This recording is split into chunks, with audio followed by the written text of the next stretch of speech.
If you're not willing to go in there and face yourself, you're not gonna find anything. You're gonna live right here on surface, man, right here on surface. So if there is an ending to this world and there is somewhere to go and there's a judgment, you're gonna get there and you might see a chart. And that chart may tell you who the fuck you should have been. And now you get the rest of your life to think about that. Man, I could have lived a much better life if I just would have just suffered a little bit more. If I just would have went in that and realized I had so much more. But fear and the 40% and living here versus living here, being afraid, stop me.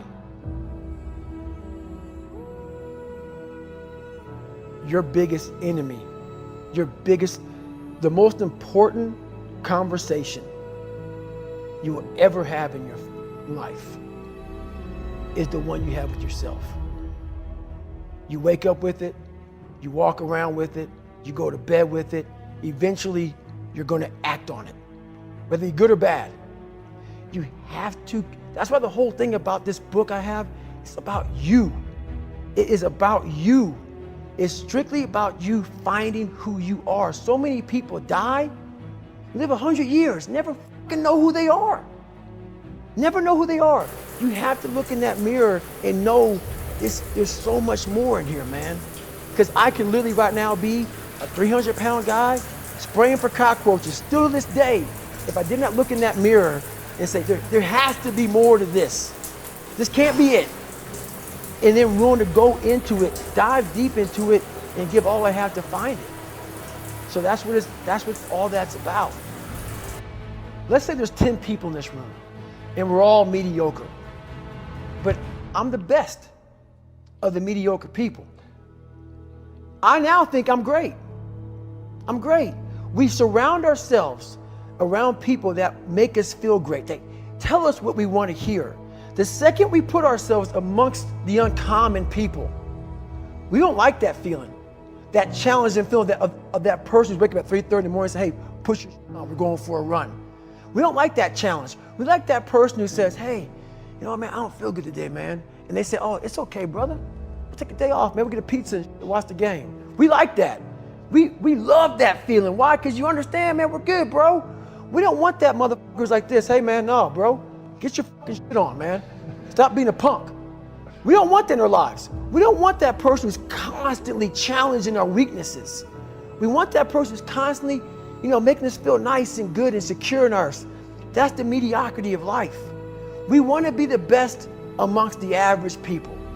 People wonder, how do you stay hungry all the time? Because after I accomplish something, I don't sit back like a lot of guys who graduate buds, graduate this, graduate that. They get comfortable. They wonder why I'm getting weak, man. I don't know, I lost my edge.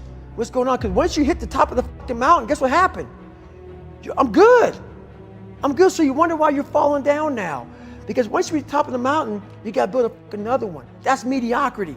There's a lot of people in mediocrity who have a nice resume, but they're one-timers, man. They hit a one-time deal, they busted it open, got a lot of money, but they're good. You're mediocre now, man. What are you fucking doing today, tomorrow, the next fucking day? That's why I don't listen to theorists. I don't listen to all that bullshit. I listen to a motherfucker who's like this, man. What's wrong, man? I'm fucking tired, dude. Why are you tired? Because tomorrow, I gotta do the fucking shit again, man. Whatever the shit is that made me fucking nauseous and sick to my stomach, it made me hurt. There's no ending. And that's the person I listen to. That's the person who's gained knowledge. You gain knowledge through suffering. And on the other end of suffering is a world that very few have ever seen. It's a beautiful world because that's where you find yourself. You don't find yourself in over here. You find yourself on the other end. Like the 100-mile race I was on, I ran it for 24 hours.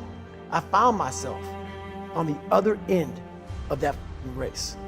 That 19 hours, I found, wow, there's a whole nother world out here that I've never even saw, but the world's in your mind. And that's what all that mediocrity is about. The mind has the tactical advantage over you at all times. At all times of your life, the mind has a tactical advantage over you. Why is that? It knows what you're afraid of. It knows your insecurities. It knows your deep, dark lies. And it starts to push you away from that. It pushes you in a direction that is comfortable. The mind controls everything. So what I realized was that when I was growing up and I was 300 pounds and I got all fat and I got all insecure, I realized that my mind kept taking me in this direction. When things got uncomfortable for me, when I was facing my insecurities, I was facing my fears, my mind said, oh no, we have the tactical advantage. We need to get you, separate you from this feeling over here. Life's all about feelings. We want the happy feeling. We don't want that feeling of this sucks. If in that moment, you can answer those up questions and you are now in charge of your brain versus your brain ruling you, that's where all that stuff comes from. So the 40% rule is all of that. You get to 40%, your brain says, we're done. Let's roll, man. This is starting to get painful. This is uncomfortable. So you sit down. You have to figure out ways, and everybody's different. That's how the book kind of talks about, like we all have these things about, 5 steps to this and 4 steps to this. It's a lot more than that. That's all bullshit. It's a practice that you have to, it's a habit. So if you know that at 40%, I'm feeling pain. At 40%, I'm feeling pain. That's where the 40% rule kicks in. Now it starts. Okay, I'm feeling pain. My mind's saying all this to me. It's saying, get out of here, run, flee. The fight or flight kicks in. Okay, we're done. We're not good enough.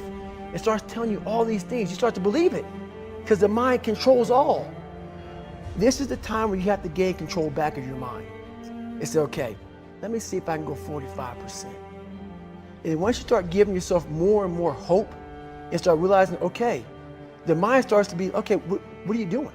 We're supposed to be going right and you're going left. You start then controlling your mind. Start finding more in yourself. And then it goes from 40% to a lot further than that. But that's the start of it though. Get to the spot where your mind is saying stop. Wherever that is, you gotta get there first. And then that's when that starts to work for you. You gotta control yourself in that moment.